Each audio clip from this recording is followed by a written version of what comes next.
What's good YouTube, Menesteel here, and when working on the metagame video, I came across the concept of a deck that I knew existed, but was so far off my radar as a viable competitive option. And as you can see from the title and the deck list in front of you, the strategy is Carnivine with Arceus EX. Arceus EX without a doubt is the best card to come out of Triumphant Light, and this list enables some of the stronger link abilities that were introduced in this set, in the form of Carnivine and Rotom. Carnivine is essentially a Skarmory that requires Arceus on board rather than a tool, which essentially makes it more consistent as Pokeball and Pokemon communication alongside just draw cards like Research find the combination of Arceus and Carnivine much more efficiently than you could find Skarmory with a tool card. However, that's not what pushes it over the top, as both Skarmory and Carnivine are great cards in their own right. But Carnivine's grass typing gives it an advantage against one of the most popular decks in the format, Rampardos, as well as keeping Darkrai decks at bay while maintaining all the pros that Skarmory has, as you can one-shot starter cards like Manaphy and Execute. The other card in this deck with the link ability is Rotom. It's your ideal starter going first, as with an Arceus on board, it could retreat for 0 cost, allowing you to manipulate your board at any moment, as well as its dash attack being able to snipe the back line for 20. Not only has the potential of closing out games here and there,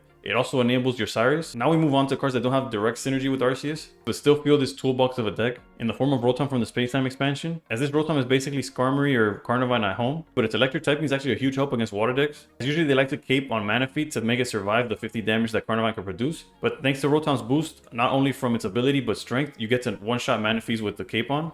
So this Rotom is more of a meta call. If you were to see a decrease in water decks, you would swap out this Rotom for a second copy of the Triumphant Light one. And last but not least, we're playing one Shaman from Triumphant Light, which for lack of better words, basically gives Speed Link to every Pokemon we have outside of Arceus. Potential changes does include upping the count of Speed Link Rotom, or even swapping the Shaman for the one that can heal. But in practice, this lineup did very well for me, and it kind of covered all the bases in the meta currently, which is what allows this deck to thrive. When it comes to trainer cards, cards like Professor's Research as well as the 1/1 Cyrus Sabrina are pretty staple in all my lists. We are playing one Giovanni as it's become synonymous with Arceus, as giving Arceus that extra 10 damage is essential, as that 140 threshold is able to hit mirror matches, as well as cards like Leafeon and Darkrai. The one leaf is exclusively there to not lose tempo, as if your opening hand forces you to start with Arceus or the Shaman, you want to have the ability to swap it right back out, as this is truly a deck where every energy counts. The one Don truly impressed me in this build, since you're constantly manipulating the board state. There'll be many occasions where you have like one grass energy floating on one of your non-Arceus Pokemon, and believe me when I tell you, it does come up in the gameplay, where your opponent will commit to a play, and Don just steals it by enabling Arceus a turn earlier than they anticipated.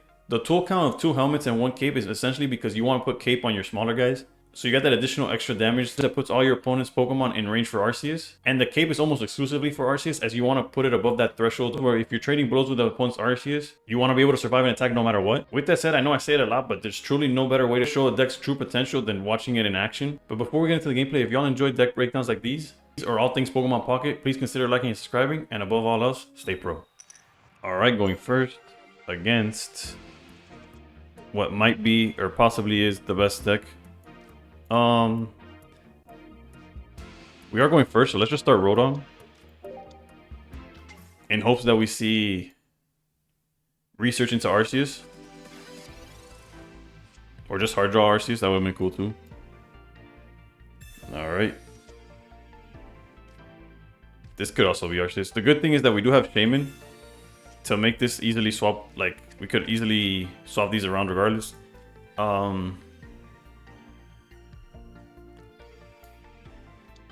Just in case they're like in some kind of Mars thing, let's just commit to the board. Had we just left Carnivine and Rotom, maybe they're inclined to use like Sabrina or something, but yeah, let's just leave it at that. No reason to commit the helmets because, again, Dialga's not swinging for a little bit here, so there's no rush on that.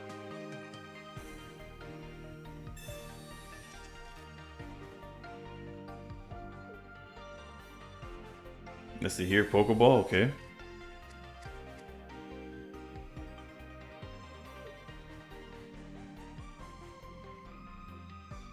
Realistically, they shouldn't put down any Pokemon, because you want to make sure Dialga's in your active the turn he goes to 2 energy, right? So the only world in which you do apply something to the back line is if like you have like a leaf and you want to bait it out, but at the same time I have Rotom that could punish, like get some early chip damage on whatever they have up front. Yeah, so let's just go Research here.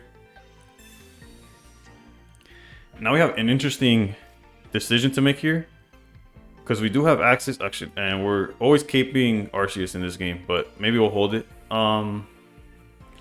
Like, yes, we could go Carnivine, hit this for 50, or we could start already building up Arceus. Like, if we build up Arceus, we go 1 energy. Next turn they swing for 2. They start setting up the one in the back. Then we go to 2 energy. they do whatever they want to do. And now our Arceus is threatening theirs at all times. Although I think the math still adds up if we just be aggressive regardless. Yeah, I guess let's do this instead. Let's use our deck's benefit, which is being aggressive, and for our favor here.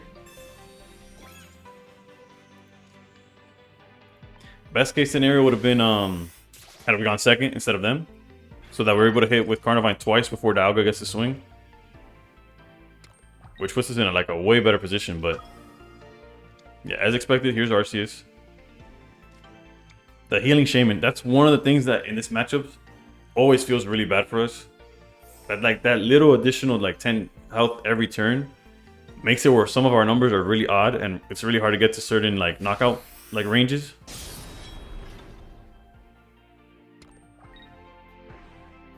Luckily, we do have Helmet to counteract it currently, but you don't always have that. So now we definitely start building up Arceus. Luckily, we have the 2 Pokemon to replace this Carnivine when it falls down. I almost want to put Helmet on Rosehelm as well, just in case they do some kind of Sabrina play. And I want to get that chip damage, although it's currently not necessary, the chip damage at all. Because they're not playing Cape, but it does counter Cape. So let's do it. This counters if they put a Cape on Arceus, basically. And there's nothing Shaman could do about it, especially because we already have Geo here. Let's go for 50 more damage here.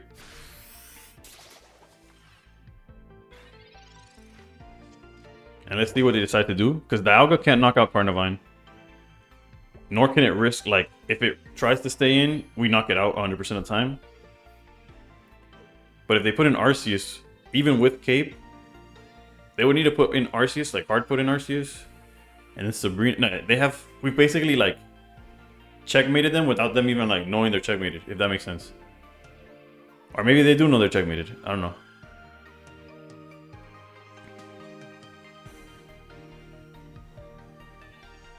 Actually, wait, no, I'm getting way too ahead of myself. I clearly, my Arceus isn't ready to attack, my bad. Interesting. I've honestly, I've tried it. I played in the RC day. I did in fact play Skarmory with the Arceus Dialga, but I did not have Shaman alongside it. Going for Skarmory. Clearly they get a knockout here, but...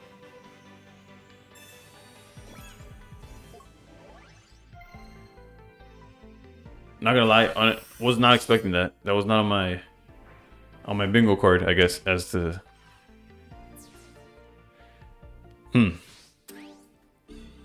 Quite the situation we find ourselves in. Which makes me look really dumb in terms of where I thought I was in the situation. But we could drop down Shaman here. Continue to build up Arceus. And just pass turn here. Yeah, we're not in as good a spot as I thought I was in. I wasn't expecting Skarmory, that's for sure. That's one thing that's for sure. And I forgot that my Arceus was a turn away from swinging. But even the Arceus was never relevant because the Skarmory wasn't gonna allow it to matter, I guess.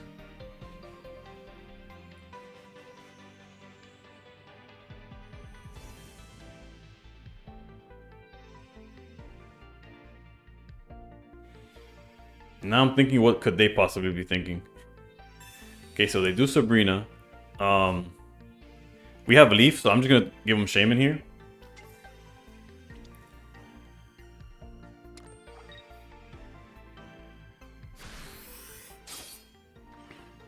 Alright, so we're gonna be on the aggressive only because it could just make it where we... Ooh. Yeah, that's just so much better in every level, right? Although we can't attack and retreat this turn.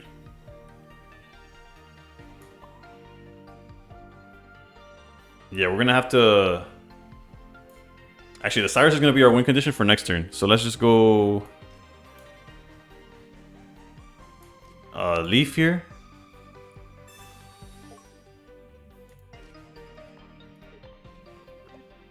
We cape to avoid the Giovanni knockout. I almost want an Arceus to avoid like a Sabrina knockout as well. Because we're gonna need all hands on deck for this one. Actually, not really. Just Cyrus just like cancels it out, right? We don't even have Leaf anymore. My bad. Yeah, can you tell I'm filming this at 3 in the morning? If you didn't, now you can. But yeah, here we just win because of Cyrus. So if they use Sabrina, we just throw Rotom up there because it's the one thing that could switch for free.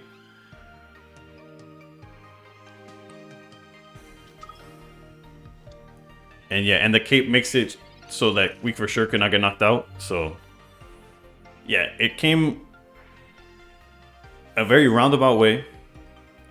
My commentary was all over the place because there was like little details I was missing, but we got there, and that's what matters. Take the good from the commentary and learn from the bad.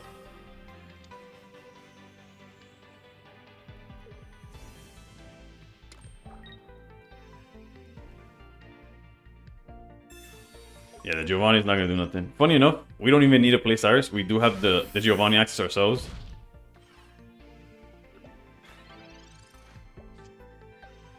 So you know what? Out of just flexing that our Giovanni is shinier than theirs, let's just take the win this way. GG's to our opponent though. That's an interesting build, by the way. I've seen Skarmory in Dialga piles thanks to one of my friends showing me the list. And I thought it was really good, and I played it in a tournament. I had never seen it alongside a Shaman. GG's. Alright, going first. Against Dark. Well, unfortunately we're going first, but if this is like a Darkrai Weavile deck, this is like the perfect setup to just start taking advantage of everything they try to do. Yeah, this is the only like downside was the fact that we are going first, so they get advantage like initiative and like healing. I mean in dealing damage, I mean charging. I don't know why I said healing. But if there was ever a hand to like punish what they're doing, this is the one. We got the Rotom. And we could even commit to the board. This is I'm gonna play around like the list that I posted yesterday. Feel free to check the title card up above. I'll put one right now. But yeah, just in case they are on Mars or something like that, let's just commit to the board. Regardless, we have Rotom that lets us swap easily. Now the question between the Shaman and the Rotom is interesting. But I think the continuously free changes is probably gonna be worth more. Again, this is playing around Mars, which maybe is like a little giving too much credit to Mars. But it also like discredits Sabrina. There's so many plays that don't matter now. But I will hold Cape.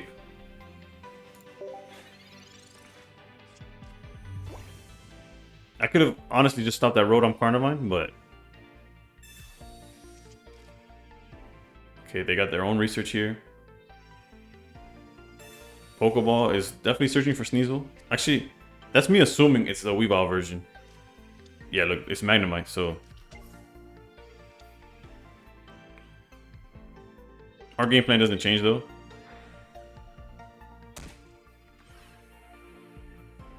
All eyes on that Darkrai.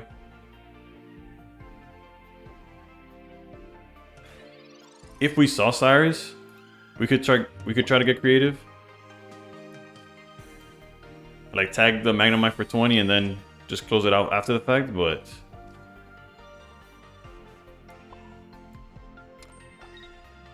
let's just get our damage in. If they don't have Cape or nothing, we knock this out next turn, which is just absurd. Like they did have in fact did have Cape.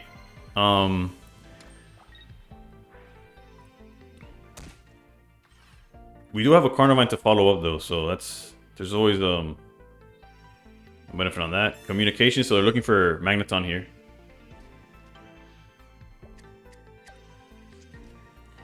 The question is, did they find it? The answer is no. Okay, perfect. Then for sure we just start building up Arceus. Technically, if they want to knock out Carnivine next turn, they would have to attack with Darkrai, but then I think Cape is better to give us the extra turn of life. So let's just take our 70. Now they're 20 away, which is another what's this called?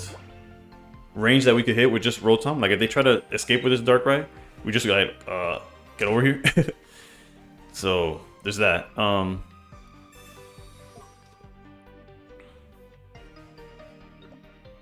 Yeah, we're in a...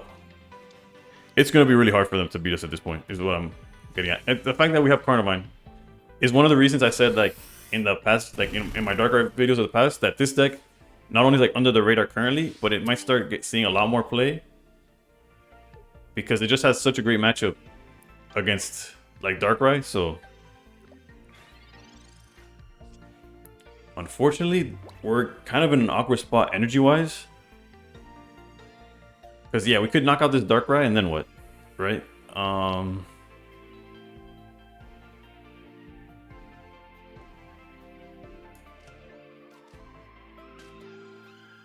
Or like we could deal, we could hit, I guess we're kind of forced to play this.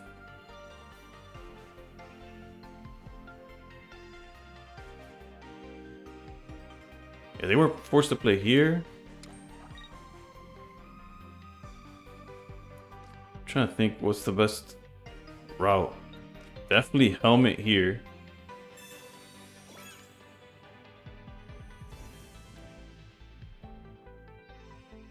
And I kind of don't want to throw Shaman under the bus, but it's probably the one that's gotta go.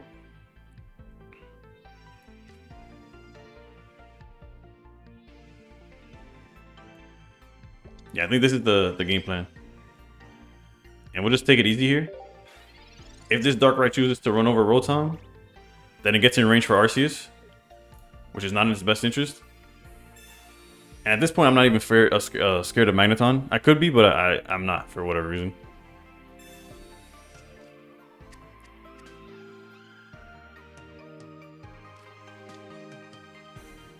And if they decide to play it safe for some reason, the win condition couldn't be any easier. Putting energy on Magnemite, I really don't get it. Whatever, it worked to our favor here. Honestly, I can't say how much is like a misplay and how much is like they had no other choice. And what I mean by no other choice is like they're up against a wall. Like any choice would have been wrong at this point, I think.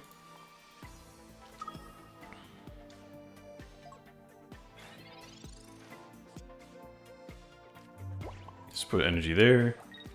We could throw down probably a second Arceus. It's probably better.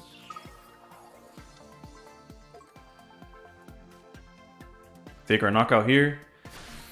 And that's just game, because even if they evolve into... Actually, everything that they have on the board right now just gets knocked out by Arceus next turn. And nothing they have on board could like return the favor, so...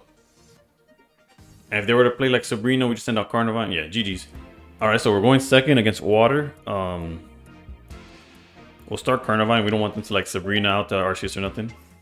Oof, okay. So if they don't have Cape, we just get a knockout off rip before they get to do anything. Like turn 0. So let's see. They do have Pokeball. It all comes down to, do they have Cape?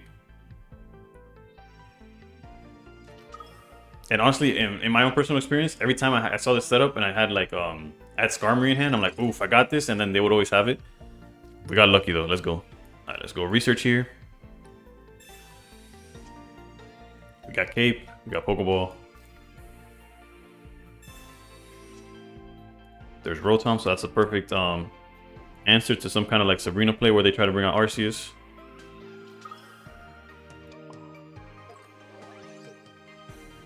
And realistically, I think I want to put Helmet so that it kind of like persuades them not to go into Palkia here.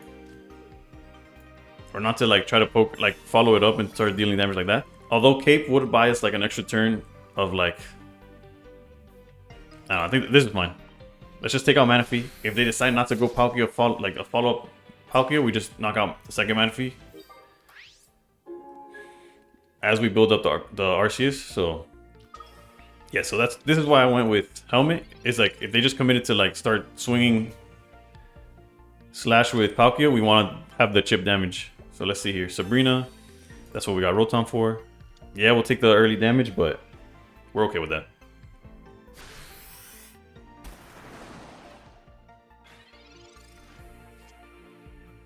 Okay, another Pokeball here. Rotom is interesting. Not in the current situation, but in a world where, like, maybe they put Cape and they feel safe, Rotom might deal some extra damage there. But other than that, no need to commit anything of this. So let's go Vine Whip. We got 50 damage in, and we could win as soon as next turn, actually. If we see... Actually, no, we would need Shaman, which is not likely.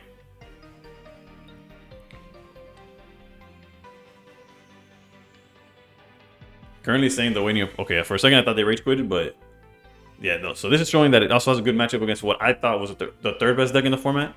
Realistically, like, the numbers have shown that Gallade is probably the number 3, at least in terms of, like, success, right? Popularity-wise, it's still, like, iffy, like what you consider the best deck as. Now they're running away with Palkia, which is interesting. If we had, like, Sabrinas and Cyruses, we punish this immediately, but... That's fine.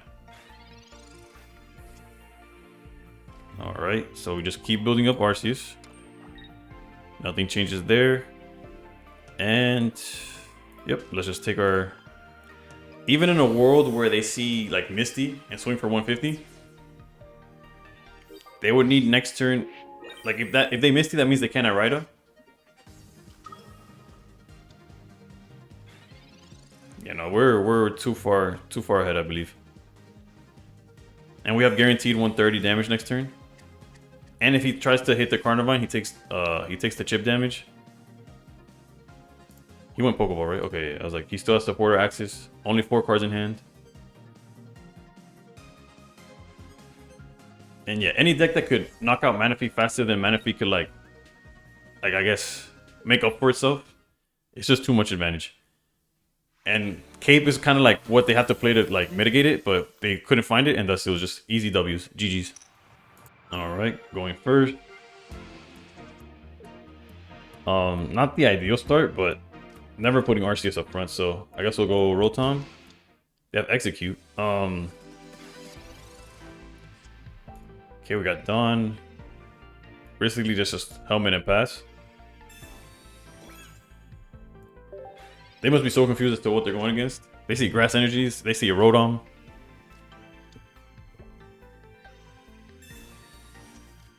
I wonder if it's like just the standard like Celebi Executor deck, or if they're like trying to be cute with it and they got like other stuff.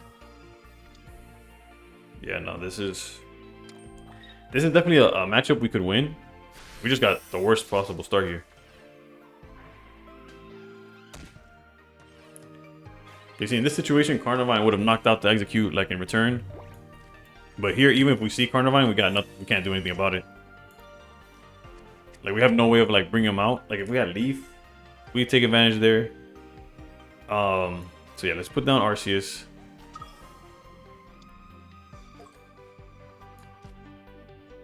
If it was the other Rotom, that would have also worked. But here we are.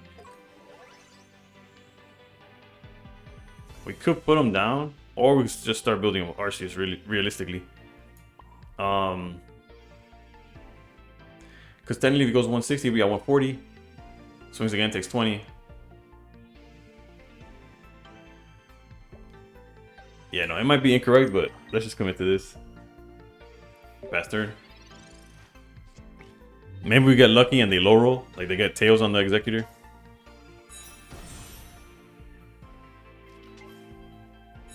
Double Executor, Celebi, they had everything, so you're not winning most of the games when they start like that. And they got the high roll, so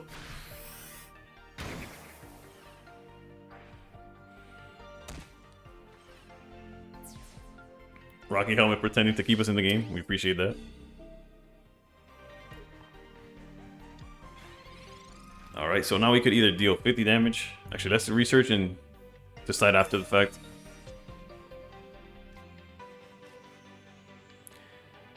Let's just build up Arceus. And, yeah.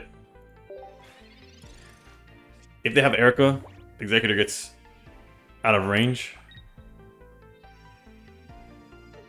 But even then, we don't have like the way of getting Carnivine out of there, which is keeps being kind of like a thorn on our side. And they keep flipping heads, so it doesn't even matter.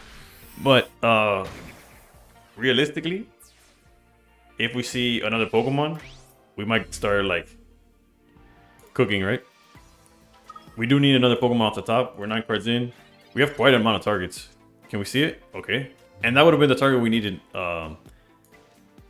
had Carnivine survived.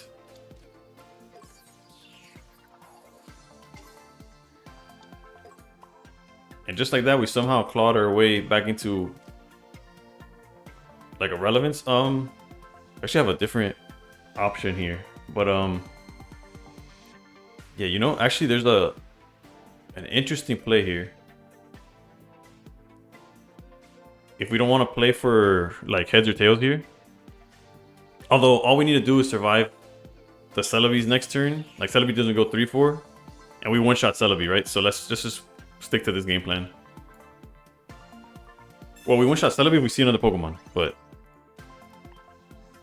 alright, so maybe my other plan was better. My other plan consisted of Sabrina, assuming they send out the other Executor, which wasn't gonna run it, couldn't run away. But no, this is definitely the game plan. It's just, can we find that third name? Although if they flip 3 heads, it does not matter. And so far they're 2 for 2 on coin flips. So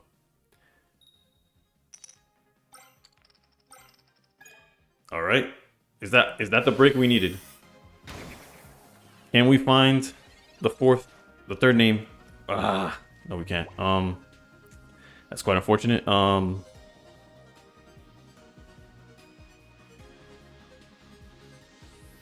That's rough. And I guess the secondary win condition becomes the 1 coin flip. I'll take my chances with 1 coin flip. Rather than hoping that he goes 1 for 4, we just gotta hope he goes 0 for 1, right? Let's go Cape here.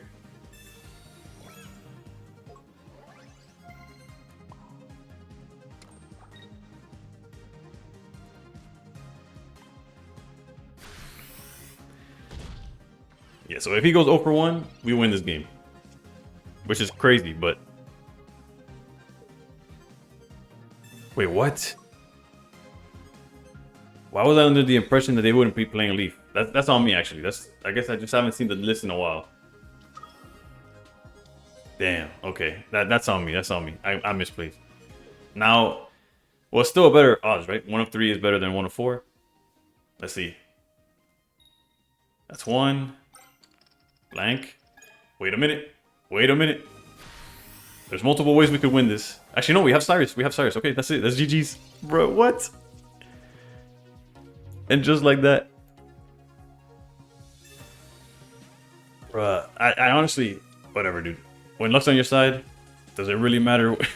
It's better to be lucky than good. Those are words to live by, honestly. And once again, another crazy end to a video, but... I couldn't even script it, that one. That's crazy. GG's.